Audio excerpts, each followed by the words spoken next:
जैसा कि आप देख पा रहे होगे, आज का हमारा टॉपिक है प्रोविजन, डेप्रिसिएशन और रिजर्व। ये वो टॉपिक है जिसमें स्टूडेंट अक्सर कंफ्यूज रहते हैं। अगर आप इसमें कंफ्यूज हो जाओगे स्टार्टिंग में, तो आप सीए फाइनल्स में जब जाओगे तो उसे क्लियर कभी नहीं कर पाओगे। बीकॉम में अगर आप फुल मार्क्स लाना चाहते हो या अकाउंट्स में आप फुल क्लियरिटी चाहते हो, आपको कोई एग्जाम नहीं देना है, आप बस अपना अकाउंट्स देखना चाहते हो, आप एक बिजनेसमैन हो, तो ये प्रोविजन आपके अकाउंट्स में क्लैरिटी लाएगा। ये कंसेप्ट अगर आप नहीं समझते हो तो बेशक आप पास कर सकते हो, भले ही बीकॉम, लेकिन सीए फाइनल्स आप कभी भी पास नहीं कर पाओगे, क्योंकि उसमें प्रोविजन, डेप्रिसिएशन और रिजर्व से लेकर कम से कम 5 मार्क्स के क्वेश्चंस रहते हैं। और 5 मार्क्स वो भी सीए फाइनल्स में कितना मैटर करते हैं ये मुझे आपको बताने की जरूरत नहीं है। सबसे पहले बात करते हैं कि डेप्रिसिएशन क्या होता है।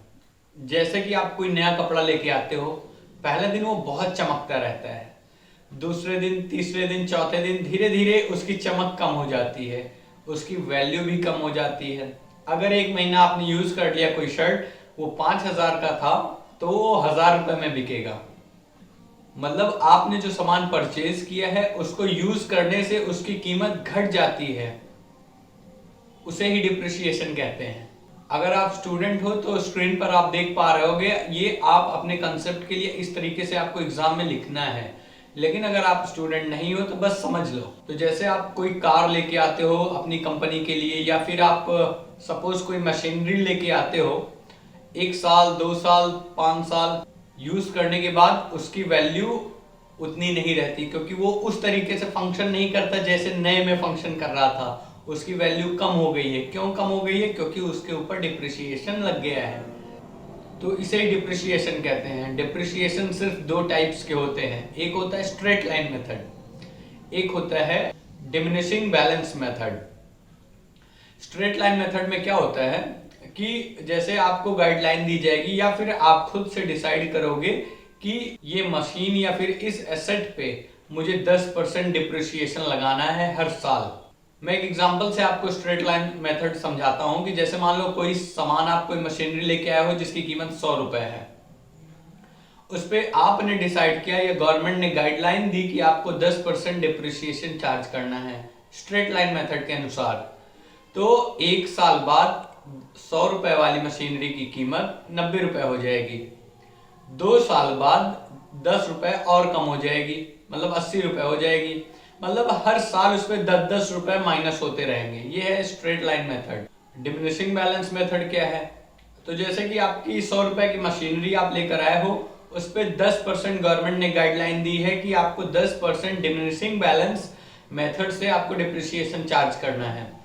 तो अब देखो, 100 रुपए की चीज है, पहले साल 10 रुपए डिप्रिसिएशन चार्ज होगा, पहले साल के बाद उसकी वैल्यू 90 रुपए हो जाएगी।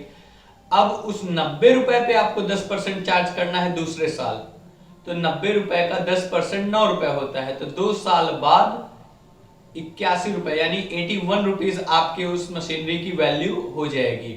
अगले साल, तीसरे साल इस मेथड में क्या करेंगे, 81 रुपए से 8 रुपए 10 पैसे हम लोग घटाएंगे।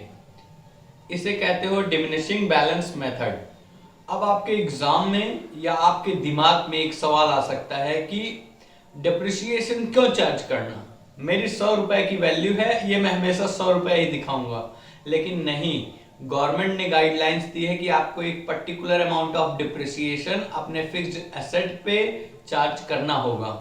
तो अब देखते हैं कि क्या जरूरत है अपने को डिप्रिसिएशन चार्ज करने की। बिना डिप्रिसिएशन चार्ज किए क्या अपना काम चल सकता है? तो मेरा आंसर है नो। डिप्रिसिएशन चार्ज किए बगैर आपका काम नहीं चल सकता। डिप्रिसिएशन आपको चार्ज करना ही होगा। सबसे पहला पॉइंट आता है कि to ascertain to profit and loss. मतलब आपको अगर अपनी कंपनी का एक्चुअल प्रॉफिट एंड लॉस पता करना है तो आपको डिप्रिसिएशन चार्ज करना होगा। क्योंकि जैसे मैं एक एग्जांपल देता हूं आपको, मान लो आप कोई एक सामान लेकर आते हो जिसकी लाइफ 5 साल है, मतलब वो 5 साल में उसकी वैल्यू 0 हो जाएगी। तो अगर आप हर साल थोड़ा थोड़ा डिप्रिसिएशन चार्ज करते रहोगे तो प्रॉफिट उसी हिसाब से एडजस्ट होता रहेगा। जैसे सोचो कि 5 साल उस मशीन की वैल्यू है जो आप परचेज करके लेके आए हो और उसकी कीमत 50,000 रुपए है। और अगर आपने डिप्रिसिएशन नहीं दिखाया तो 5 साल बाद जब उसकी वैल्यू 0 हो जाएगी तो आपके ऊपर भग से 50,000 रुपए का खर्चा बैठ जाएगा। 50 रुपए आप टोटल लॉस दिखाओगे। सोचो कि अगर इस मशीनरी को हटा दिया जाए और आपके कंपनी का 25,000 प्रॉफिट हो रहा था तो 5वें साल में आपको 25,000 का नुकसान हो जाएगा, क्योंकि 25,000 आपका प्रॉफिट हो रहा था, 50,000 की आपकी मशीनरी खराब हो गई या खत्म हो गई उसकी वैल्यू, तो अब आपको 50,000 रुपए फिर से तो इन्वेस्ट करने पड़ेंगे। तो 25,000 जब आपका प्रॉफिट है तो 25,000 आपको कहीं और से लेकर के उसको मशीनरी परचेज करनी पड़ेगी। तो एक तरीके का ये 25,000 का लॉस हो गया ना। लेकिन अगर आप हर साल थोड़ा थोड़ा अमाउंट डिमिनिश करते रहोगे कि अब इसकी वैल्यू 40 हो गई, अब इसकी वैल्यू 30 हो गई, अब इसकी वैल्यू 20 हो गई, अब इसकी वैल्यू 10 हो गई, तो उस हिसाब से 5वें साल में आपको सिर्फ 10,000 रुपए का लॉस बियर करना पड़ेगा। अगर आपकी अदर प्रॉफिट 25,000 भी है तो आप उस समय पे 15,000 प्रॉफिट में फिर भी रहोगे। तो इसलिए ये पहला पॉइंट आता है जो कि सबसे इंपॉर्टेंट है, ascertain of true profit and loss. दूसरा पॉइंट आता है कि presentation of exact value of your assets in the financial statement. जैसे मान लो कोई मशीनरी आपकी है या फिक्स्ड एसेट है आपका, 50,000 रुपए में आपने उसे परचेज किया था, लेकिन 10 साल यूज करते करते उसकी वैल्यू 2,000 रुपए हो गई या 5,000 रुपए हो गई। तो अब 5,000 रुपए हो गई तो आपने 5,000 रुपए में बेचा, अपने बुक्स में दिखाया 5,000 रुपए, और अभी तक आपने डिप्रिसिएशन नहीं दिखाया था। तो आपसे इनकम टैक्स डिपार्टमेंट ये सवाल करेगा ना कि 50,000 रुपए की चीज 5,000 में कैसे बेच दी।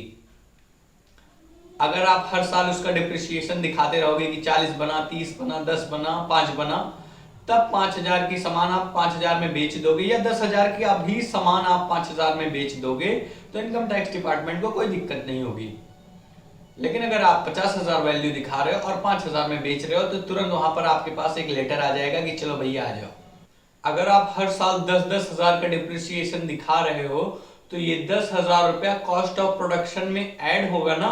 अगर आप नहीं दिखा रहे हो कॉस्ट ऑफ प्रोडक्शन में ये डिप्रिसिएशन, तो 4 साल तक तो कॉस्ट ऑफ प्रोडक्शन आपका बहुत कम रहेगा, लेकिन 5वें साल जिसमें आपको 50,000 रुपए की मशीनरी परचेज करनी पड़ेगी, उस समय तो कॉस्ट बहुत ही ज्यादा आपका चला जाएगा, और कॉस्ट जाने की वजह से आपकी बिक्री बंद हो जाएगी। तो आप देख रहे हो क्यों डिप्रिसिएशन किया जाता है। ये तो तीसरा पॉइंट था। चौथा पॉइंट है computation of income tax, exact income tax. अगर आप डिप्रिसिएशन दिखा रहे हो तो आप एग्जैक्टली इनकम टैक्स एक्ट को फॉलो कर रहे हो, और अगर आप नहीं दिखा रहे हो डिप्रिसिएशन तो एग्जैक्ट आप फॉलो नहीं कर रहे हो। ऐसी सिचुएशन में इनकम टैक्स डिपार्टमेंट बुलाएगा जरूर आपको लेटर देकर।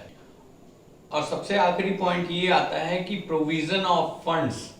तो अगर आपको ये पता है कि आपका जो मशीन है या जो एसेट है वो डिमिनिश हो रहा है, उसकी वैल्यू खत्म हो रही है, 1 साल बाद आपको उसको नया परचेज करना पड़ेगा, तो आपको बेशक प्रोविजन बना के रखना पड़ेगा। कुछ पैसे 1 साल पहले से आप बचा के रखोगे, तो इसलिए हेल्पफुल है, इसलिए किया जाता है डिप्रिसिएशन।